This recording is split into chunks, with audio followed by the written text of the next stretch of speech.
Welcome. Today, we begin a quiet and deliberate journey. It is a journey that travels not across vast distances, but through immense spans of time. We are going to explore the life of a fossil, from the moment it is a mere possibility hidden within ancient rock to its final home in a museum. This process is one of patience, precision, and profound respect for the stories locked within the earth. The work is slow and methodical, requiring a calm hand and a focused mind. Every step is taken with great care because each fossil is a unique window into a world that has long since vanished. It is a tangible piece of life's history, a silent storyteller waiting for us to listen. This journey is not a race. It is a meticulous process, a series of careful steps designed to protect something incredibly precious and fragile.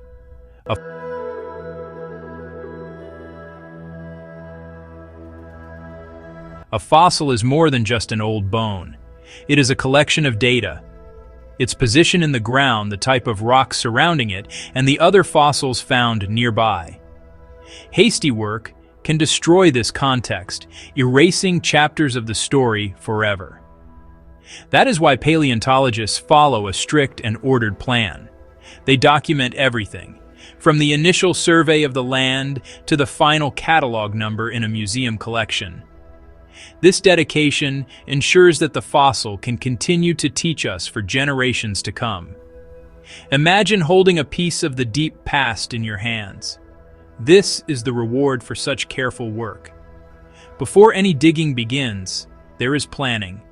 We must understand where to look and why. The rocks themselves give us clues, their layers forming a timeline that guides our search. We use geological maps and satellite images, places where the forces of erosion have begun to reveal what lies beneath. This initial phase is a detective story, piecing together evidence from geology and previous discoveries to narrow down the search area. The quiet anticipation builds as we prepare to step onto the ancient ground. The story of a single fossil is also a story of collaboration and responsibility. It involves a team of specialists, each with a specific role to play. It requires permission from landowners and adherence to local and national laws. The process is a partnership, respecting both the land and the heritage it holds. From the very beginning, our goal is to preserve. We will follow this path step by step, outlining the main stages of this incredible journey. Choosing the site, surveying the landscape, the delicate work of excavation, stabilizing the fossil in the field, its safe transport, the detailed work in the laboratory, and its final accession into a museum. Let's begin. Our journey starts with a choice. Where in the world do we begin to look for these echoes of ancient life? The answer lies in the rocks. Paleontologists are, first and foremost, geologists. They study geological maps to find sedimentary rock formations of the right age. If you are looking for dinosaurs, you need to find rocks from the Mesozoic era. If you are searching for our own early ancestors, you look to much younger rocks in specific parts of the world. These maps are our treasure maps, pointing us toward landscapes that might hold the fossils we seek. It is a process of elimination, narrowing down a vast planet to a few promising hillsides or badlands. Once a general area is identified, the real work begins on the ground. This is called field reconnaissance. Teams walk the land, eyes trained to spot the smallest fragment of bone weathering out of the rock. This is a slow, meditative process. It requires intense focus, scanning the ground for subtle changes in color or texture. Sometimes, local guides with an intimate knowledge of the landscape provide invaluable assistance. A small piece of bone on the surface, what we call a float, can be a clue. It can point to a much larger skeleton buried just beneath. Finding that first clue is a moment of quiet excitement, the first hint that the long search may be over. Finding a potential site is only the prelude. Before a single trowel can break the ground, a great deal of planning must occur. This is where meticulous recording begins to matter most. We must secure permits from government agencies and gain the trust and permission of any private landowners. This legal and ethical groundwork is non-negotiable. It ensures our work is respectful and sustainable. The team must be assembled, with roles clearly defined. Equipment lists are checked and double-checked. Brushes, dental picks, plaster, burlap, emergency supplies. Every detail is considered to ensure the expedition is safe and efficient. This careful preparation sets the tone for everything that follows. The journey of a fossil is underpinned by a constant stream of documentation. Field notes, photographs, GPS coordinates, detailed maps. This record, known as provenance, is just as important as the fossil itself. It provides the scientific context, allowing future researchers to understand exactly where the fossil came from and what its surroundings were like. Without this information, a fossil becomes little more than a curiosity. With it, the fossil becomes a vital piece of scientific evidence, ready to be studied and understood. Table of Contents, Part 2. Act 1, Choosing the Site and Getting Permission. Reading the Earth's pages. The human landscape. Permissions and partnerships. Assembling the expedition. The search for a fossil begins not with a shovel, but with a map. Before we can set foot in the field, we spend countless hours in the quiet of an office, library, poring over geological surveys. These are not ordinary maps showing roads, maps showing towns. They are colorful, complex geological maps that illustrate the story of the Earth's crust. Different rock types, their age. We look for specific layers, pages in the planet's history. If searching for early mammals, we focus on Cenozoic rock formations. This is intellectual exploration through geological time. Once regions with the right aged rocks are identified, our focus narrows. Satellite imagery, aerial photography. High-resolution images let us examine the landscape from above. We look for erosion where wind has stripped layers. We look for erosion where water has cut layers. Exposed ancient stone and outcrops. These places, badlands, exposures, use marketing satellite image of badlands with circled outcrops. The perfect combination, right age of rock. The perfect combination, right amount of erosion. Too much erosion can destroy fossils. After remote sensing, we follow the ghosts of past discoveries, scientific papers, museum records. Old discoveries can point to fossiliferous formations. Historical research refines our search from regions to specific hills, valleys. This connects us to paleontology's long tradition. Finally, field reconnaissance, prospecting. We walk the ground we've studied. The pace is slow, deliberate. Team members spread out methodically, eyes scanning the ground for signs of bone. Small fragments, often no larger than a fingernail. Finding float, a key moment. It tells us fossils are present above. We trace fragments up the slope to the source layer. The first physical contact with a potential discovery, quiet and hopeful in the silent landscape.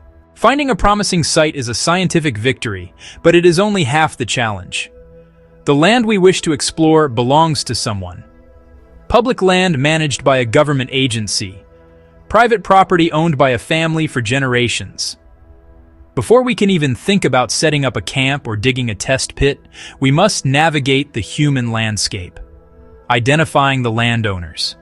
Identifying the relevant authorities. Beginning a conversation. This process is built on respect and transparency. We explain who we are, what we are hoping to find, why our work is important. It is a crucial step that requires patience and clear communication. Securing permission is a formal process. For public lands, this involves applying for scientific research and collection permits. Outline our research plan, our methods for excavation, plans for long-term care of fossils. Government agencies need to ensure our work will not harm the environment or disturb protected sites. For private land, the agreement may be more personal. It often involves a written contract with the landowner, clarifying the terms of access, the duration of the project, what will happen with any discoveries. Building a relationship of trust with landowners is paramount. They are our partners in this endeavor. Local laws regarding heritage and fossils. Every country has its own rules. Some countries may claim ownership of all fossils found within their borders, requiring them to be housed in a national museum. Others may have complex export regulations. It is our ethical and legal responsibility to understand and follow these rules completely. Local museum curators, university professors, government officials. These collaborations enrich the project, bringing in local expertise and ensuring that the scientific benefits are shared with the host country and community. This phase of the journey is also where we engage with the local community. Guidance from local people. Logistical support from locals. Local people as part of our field crew. A local guide who knows the terrain intimately can be more valuable than any map. Lead us to hidden exposures. Help us navigate difficult landscapes. Provide insights into the local environment. Hiring local help. Purchasing supplies from nearby towns. This spirit of partnership is essential. Paleontology is not about taking things. It is about collaborative discovery and shared heritage. Section 3. Assembling the expedition. With the site chosen and permissions secured, the final stage begins. Assembling the expedition. This is a complex logistical puzzle. A successful field season depends on the right team, equipment, and safety plan. The first step, building the crew, experienced paleontologists, graduate students learning the trade, dedicated volunteers. Each person is assigned a specific role: lead excavator, mapping specialist, camp manager, documentation lead. A well-organized team works like a well-oiled machine. Next, compile and check equipment lists. Meticulous. One missing item can jeopardize the expedition. The list is extensive. Geological hammers, brushes of all sizes, dental picks, trowels, GPS units, documentation supplies, field notebooks, cameras, scale bars, sample bags, heavy-duty materials, shovels, picks, plaster, burlap strips, wood for crates. Every item is accounted for, packed, and loaded. Careful preparation minimizes surprises. Safety is the highest priority. Remote, rugged environments mean limited medical help. A comprehensive safety plan is essential. Fully stocked first aid kit. Field first aid training. Satellite phone or personal locator beacon. Plan for contingencies. Encounters with wildlife. Sudden changes in weather. Protocols for daily check-ins and emergencies. The health and well-being of the crew is more important than any fossil. Finally, daily workflow and camp logistics. A field camp is our home and laboratory for weeks at a time, organized for efficiency and comfort. Water supplies, food supplies, cooking systems, sleeping arrangements. Plan the scientific work, daily schedule and goals. Protocols for data collection, how finds are numbered, how notes are taken, how photographs are cataloged. Structured approach ensures systematic, consistent, high-standard work. Part 3. Act 2. Surveying, mapping, and initial recording, about 4 sections. After weeks or months of planning, the moment finally arrives. The team reaches the designated site. The air is still and the landscape stretches out before us, a silent testament to deep time. The first task is not to dig, but to establish a home base. This camp is our lifeline, a small pocket of order in the wild expanse. Tents are pitched. The cooking area is organized. Our equipment is laid out systematically. This initial setup is done with care and deliberation. A well-organized camp creates a foundation for focused and efficient work. It allows the team to rest and recharge, readying our minds and bodies for the meticulous task ahead. The quiet of camp life begins, a stark contrast to the ancient silence of the surrounding rock. With the base established, our scientific work begins by imposing order onto the landscape. We must create a precise spatial framework before a single fossil is touched. This is done by setting up a grid system over the primary area of interest. Measuring tapes, stakes, string, laying out a network of perfect squares, typically 1 meter by 1 meter. This grid covers the entire surface of the fossil-bearing locality. Each square is given a unique coordinate, a 1, B7, C4. This simple grid transforms a chaotic hillside into a structured, measurable space. Every discovery will be recorded relative to this grid, ensuring its exact location is known forever. To anchor our site grid to the wider world, we use modern technology. A high-precision GPS unit records the coordinates of key points, like the corners of our grid. These points are often marked with a durable stake, or a small brass cap cemented into the rock. This step is critically important. It allows any future scientist to return to this exact spot even decades later. It connects our small, localized grid to the global map, ensuring our data is verifiable and integrable with regional studies. The grid system is the foundation for all subsequent recording. It is a slow and methodical process to set up, requiring careful measurement and double-checking. But the effort is essential. This framework ensures that the context of every single find is preserved. A fossil without its location data is just an object. A fossil with a precise grid coordinate is scientific evidence. We can record its relationship to other fossils, its position within the rock layers, its orientation in the ground. The grid is the first and most important step, turning a bone hunt into a rigorous scientific investigation. Once the grid is in place, the next step is to create a detailed map of the site. This is a form of scientific art, a careful and patient process of observation and documentation. Before any digging begins, we must record the surface of the ground exactly as we found it. This is the baseline, the before picture of our excavation. Using graph paper clipped to a drawing board, a team member will sit at the edge of a grid square and begin to draw. They meticulously sketch the topography of the ground, the position of every loose rock, the cracks in the earth, the location of any visible fossil fragments that are weathering out on the surface. This mapping process is incredibly detailed. Every significant feature within each square of the grid is measured and drawn to scale.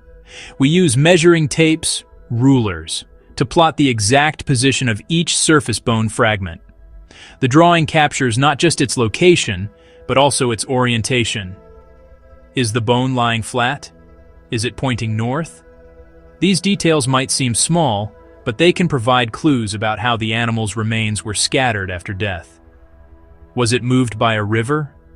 Was it disturbed by scavengers? The map begins to tell a story before we have even lifted a brush. It is a visual record of the geological and biological processes that have shaped this small patch of ground over millennia. In addition to hand-drawn maps, we use a suite of modern tools to capture the site's geometry with even greater precision. A device called a total station, often used by surveyors, can measure distances and angles with pinpoint accuracy. By setting it up at a known point, we can shoot a laser to any object on the site. A fossil fragment, a change in rock type, the corner of the grid, and instantly record its three-dimensional coordinates.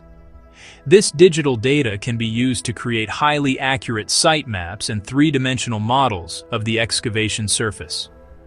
This digital record complements the hand-drawn maps, providing another layer of objective, verifiable information about the site's initial state. Photography also plays a crucial role in this mapping phase. We take a series of overview photographs of the entire site from various angles. Then we take detailed top-down photographs of each individual grid square. For these shots, a scale bar, a north arrow, are always included in the frame. This is non-negotiable.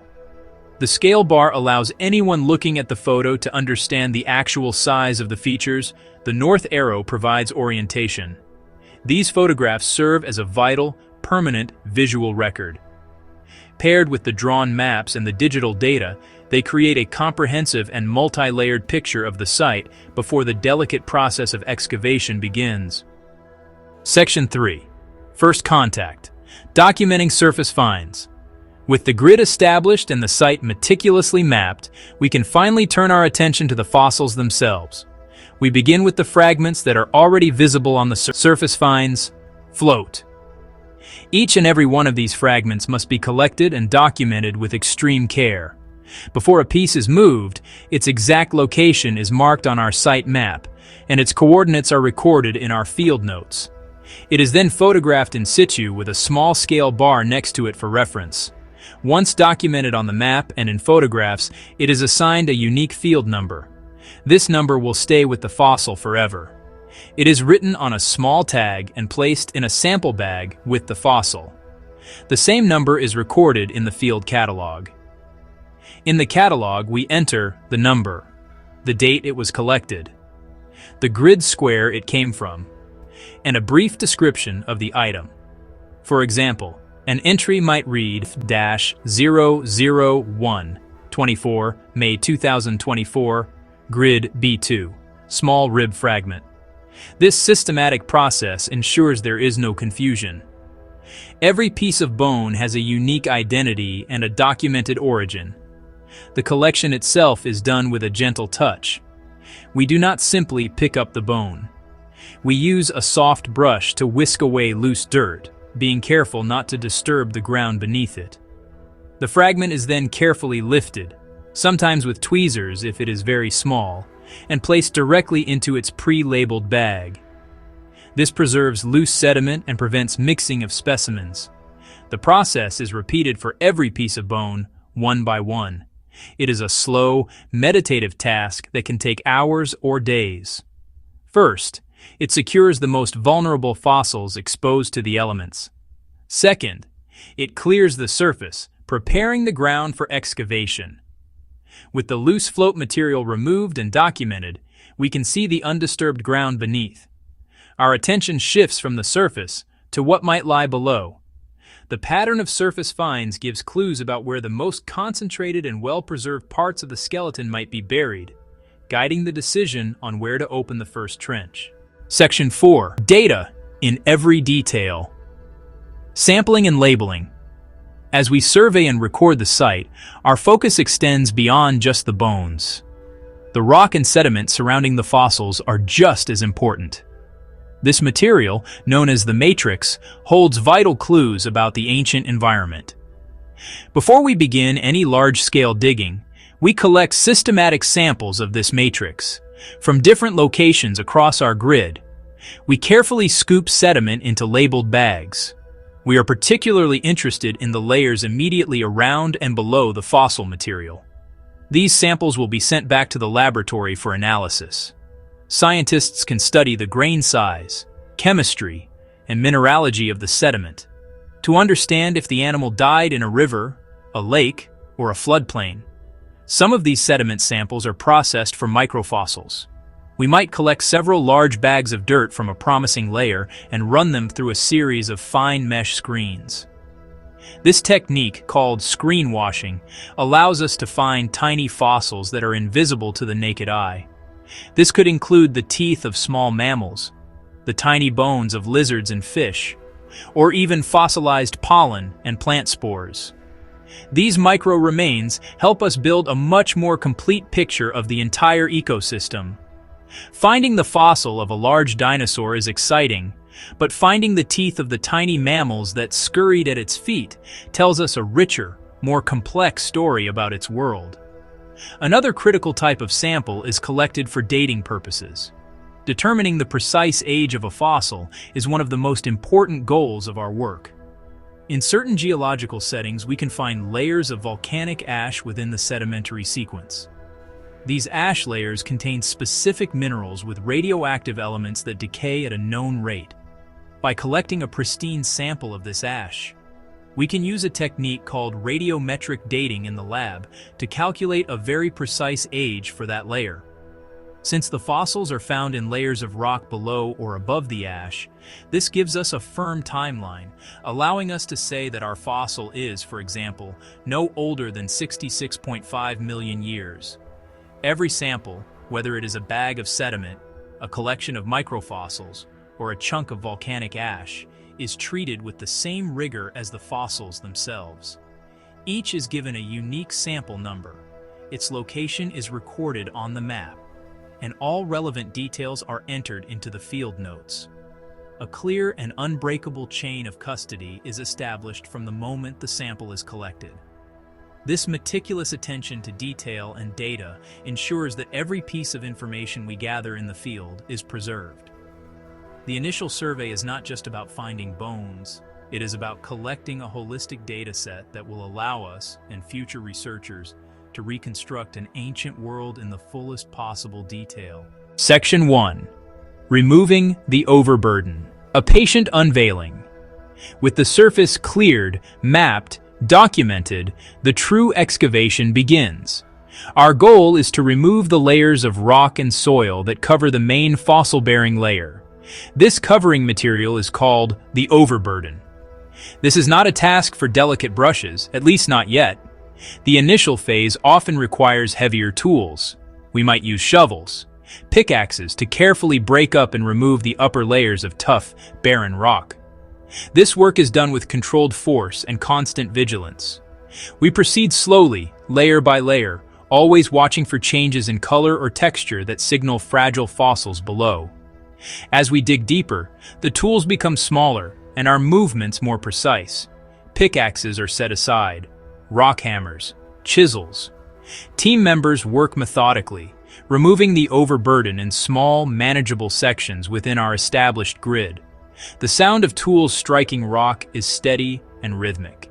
Each hammer swing is calculated, chipping the matrix without sending damaging vibrations deep into the rock. We constantly clear away loose debris, keeping the area clean to spot the first telltale sign of bone. A process of gradual revelation, peeling back the pages of geologic time to reach the chapter we seek. The moment we encounter the first hint of bone in the primary layer is pivotal. All heavy tools are immediately put away. From now on, excavation becomes far more delicate. The first bone may be part of a larger articulated skeleton. The goal is to expose it without damage. The transition to fine detail excavation is a critical shift in mindset and technique. The pace slows dramatically. Focus intensifies. We perform a slow, careful surgery on the stone, the fossil, our patient. This requires immense patience and experience. An expert reads subtle cues in the rock, predicting where the bone may go next. They exploit natural cracks and weaknesses in the matrix. The work is physically demanding, often done kneeling or lying on hard ground for hours. Yet it is intellectually engaging, a three-dimensional puzzle we must solve. Each piece of overburden removed brings us closer to unveiling the complete fossil, a silent form unseen for millions of years. Once the main fossil layer is reached, the excavation toolkit shrinks to a collection of fine detail instruments. Brushes of various sizes and stiffness become the primary tools. Stiff bristled brushes to clear away loose dirt. Soft, fine-haired brushes, like those used by artists, for the most delicate work on bone. Alongside the brushes, we use an array of small, pointed tools: dental pick, bamboo skewer, sharpened wooden dowel. The choice of tool depends on the hardness of the rock and the fragility of the bone. The work is slow, millimeter by millimeter. The goal is to expose the top surface of the bone, tracing its outline to understand its shape and size. We do not try to dig the bone out completely. Instead, we work to define its boundaries, to see how it is lying in the ground and what other bones it might be connected to. This is called pedestaling. We dig a small trench or moat around the bone or group of bones, leaving the fossils sitting on a pedestal of their original matrix. This technique allows us to see the specimen clearly, while keeping it fully supported from below by the rock in which it has rested for eons. It protects the fossil from stress and fracture, while we work to uncover the full extent of the find. As we expose more of the skeleton, we pay close attention to the orientation and association of the bones. Are they articulated, meaning still connected as they were in life, or are they disarticulated and scattered? An articulated skeleton is a rare and precious find, suggesting a rapid burial that protected the animal's body from scavengers and the elements. We look for clues in the arrangement. A skeleton curled into a ball might suggest the animal died in a burrow. A jumble of bones from many different individuals might indicate they were washed together by a flood. Every detail of their position is a piece of the puzzle, providing insight into the final moments of this ancient creature's life. Sometimes the rock matrix is too hard for simple hand tools. In these cases, we may use specialized power tools designed for this delicate work. An air scribe is a small, handheld pneumatic tool that works like a miniature jackhammer. It uses compressed air to make a tiny stylus vibrate, chipping away the hard rock with great precision. In the hands of a skilled operator, an air scribe can dramatically speed up the removal of tough sandstone or limestone without damaging the fossil underneath. However, it requires a steady hand and a deep understanding of the fossil's anatomy, as one slip can cause irreparable harm. The use of such a tool is a calculated decision, balancing speed against risk. As the bones are gradually revealed, the process of documentation intensifies. Every stage of the excavation must be recorded. We do not wait until the entire fossil is exposed. Instead, we document our progress continuously. After each work session, we take a new set of photographs of the excavation pit. Photographs always include a scale bar. Photographs always include a north arrow. These images create a time-lapse record of the unveiling. They show the bones and the process of their discovery. This visual diary is an essential part of the scientific record. Alongside photography, we update our site map. As more of a bone is exposed, its outline is drawn onto the master grid map. Measurements from grid lines keep the drawing to scale. For complex skeletons, we make a series of maps, one per major bone. These maps capture spatial relationships with sub-centimeter accuracy. We measure the bones themselves, length, width, and any other relevant dimensions. Those measurements are recorded in our field notebooks, the first scientific analysis. We also record the third dimension, depth. A two-dimensional map is not enough. We need its vertical position in the rock layers, stratigraphy. Using a tape or leveling rod with the site datum, we measure elevations of key points. Record the depth of the top of the bone. Record the depth of the bottom of the bone. And note its relationship to changes in the rock layers. This 3D data is crucial for understanding burial and the geological timeline. It lets us build a complete 3D model of the discovery in context. Photographs, drawings, measurements, descriptive notes, each is meticulously cross-referenced. Photo logs point to maps, maps to catalog entries. Notes include field numbers and photo numbers. This web of interconnected data creates a robust, verifiable scientific record. It preserves context as carefully as the fossil itself. The goal: capture enough information to reconstruct the entire dig on paper or a screen long after the site is gone. Often the fossils we uncover are incredibly fragile. After millions of years in the ground, the bone can be cracked, brittle, or as soft as chalk. The sudden exposure to the air and changes in humidity can cause them to crumble. Before we can even think about lifting them, we must often perform field first aid. This process is called in situ conservation, meaning we treat the fossil right there in the ground. The most common technique is to apply a consolidant, a type of liquid adhesive that soaks into the porous, fragile bone and hardens, giving it the strength it needs to be excavated and transported. The choice of consolidant is critical and is made by an experienced conservator or excavator. A common choice is a plastic resin, such as Butvar B76, dissolved in a solvent like acetone. This creates a very thin, watery solution. Using a small brush or a syringe, we carefully apply the liquid to the exposed surfaces of the fossil. The solution is drawn deep into the cracks and pores of the bone through capillary action. As the acetone evaporates, it leaves behind a thin film of plastic that binds the fragile bone fragments together from the inside.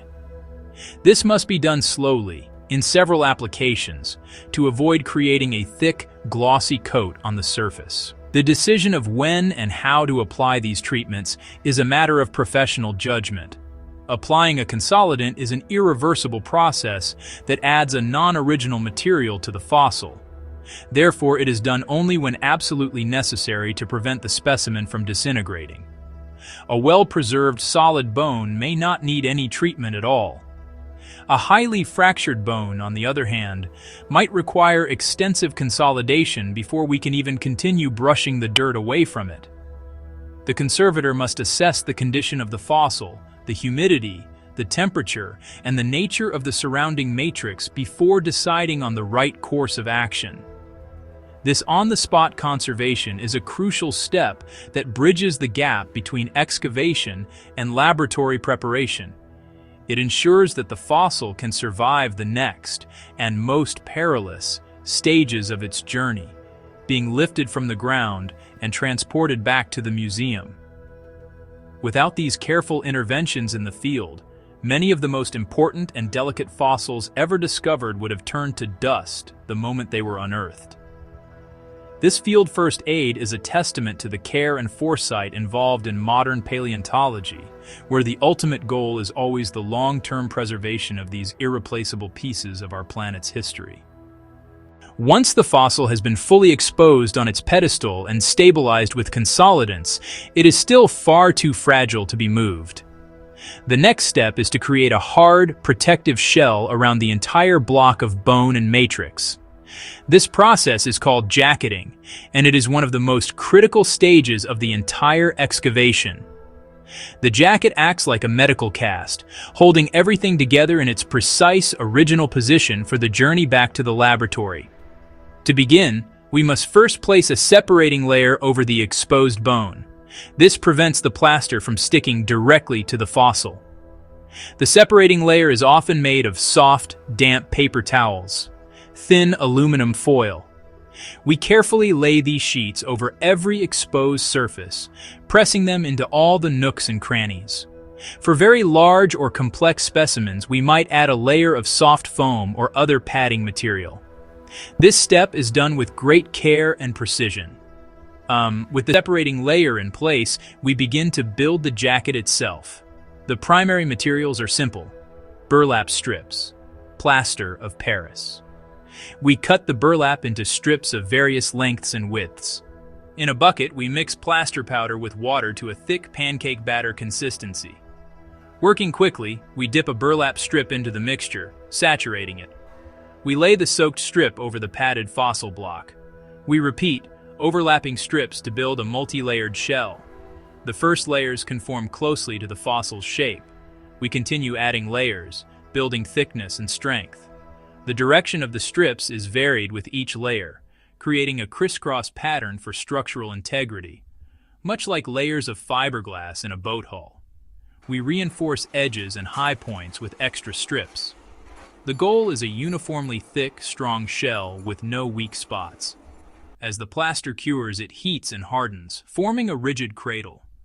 The top, sides are now completely encased in a solid, protective cast.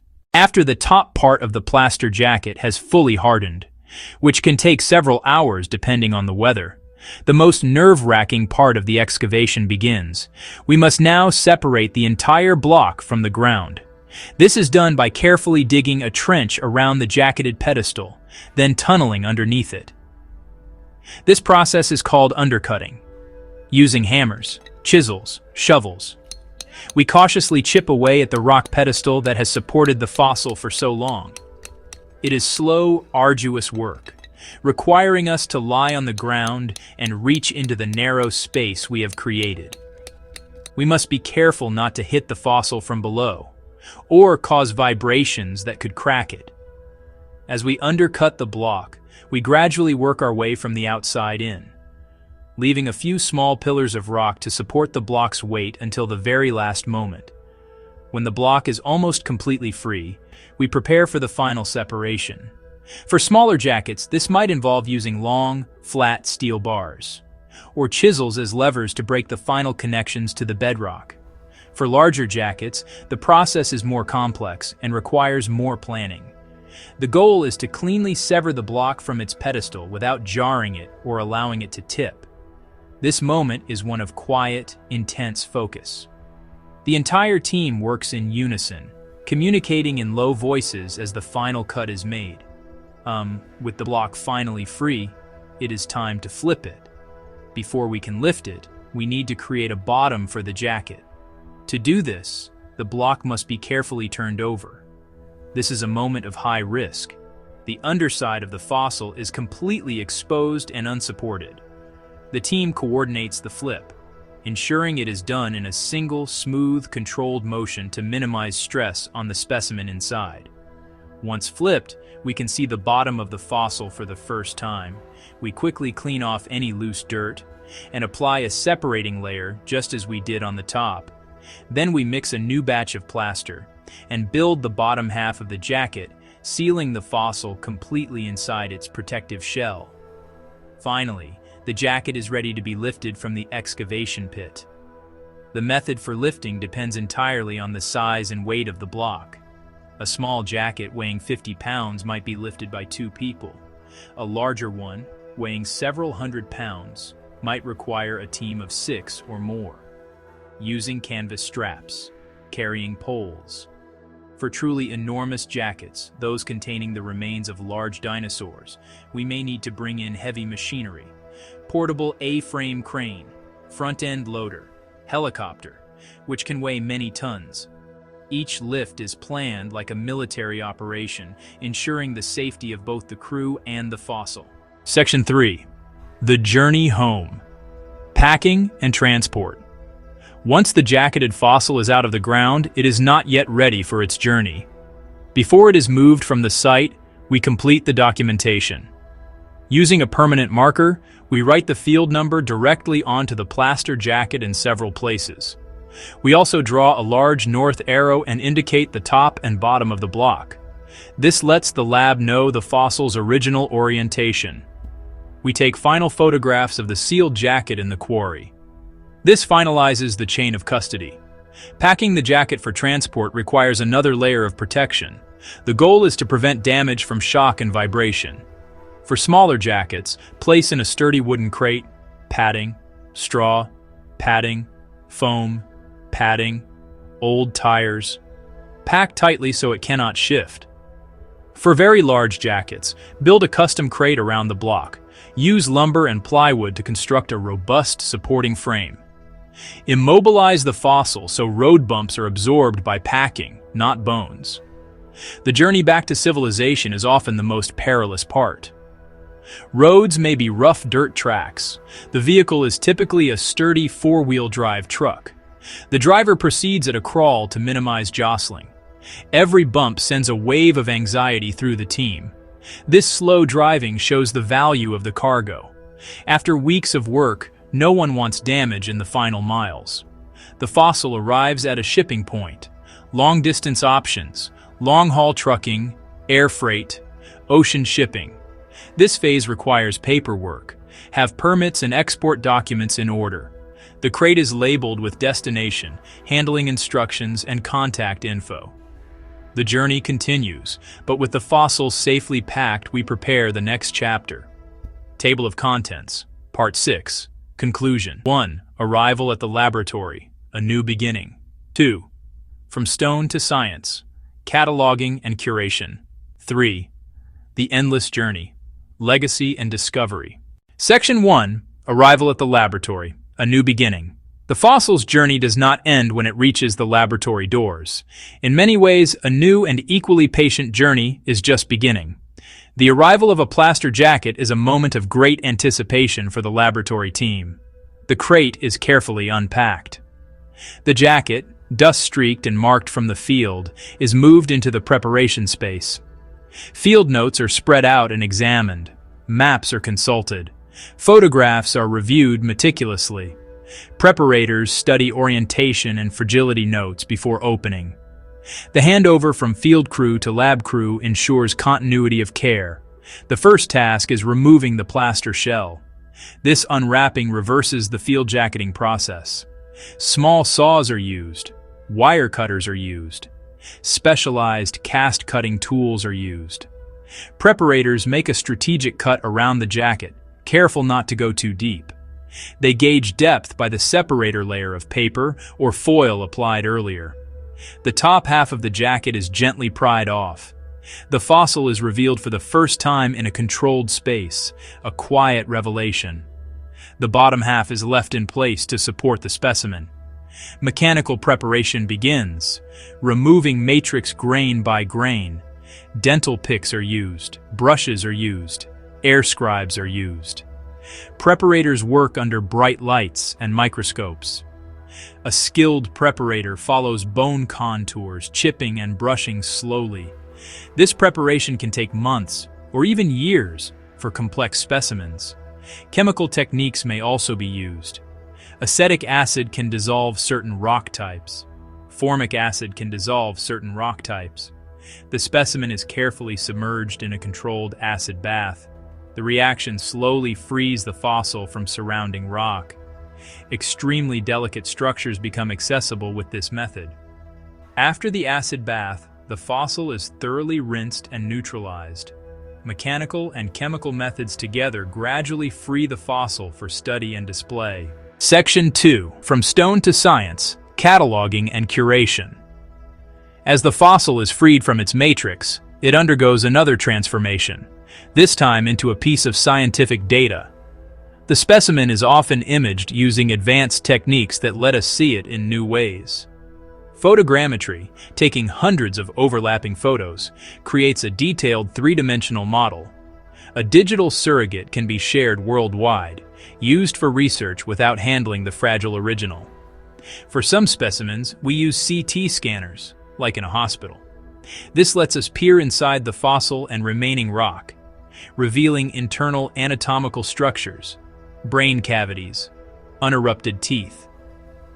Once preparation is complete and the fossil is stable, it is accessioned into the museum collection. The temporary field number on the jacket is replaced with a permanent museum catalog number.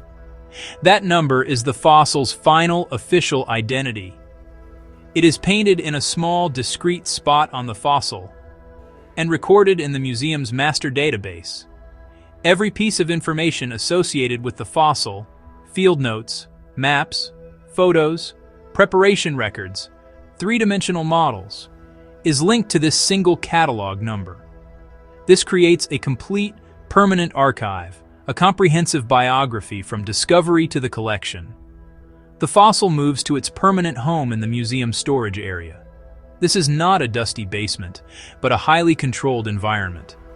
Temperature and humidity are kept constant to prevent cracking or deterioration. The specimen sits in a custom-built cradle of archival foam, supporting weight and cutting vibration. It is stored in a sturdy cabinet or on a reinforced shelf alongside thousands of specimens. Long-term conservation and curation ensure the fossil is preserved for future researchers, a part of our scientific and cultural heritage.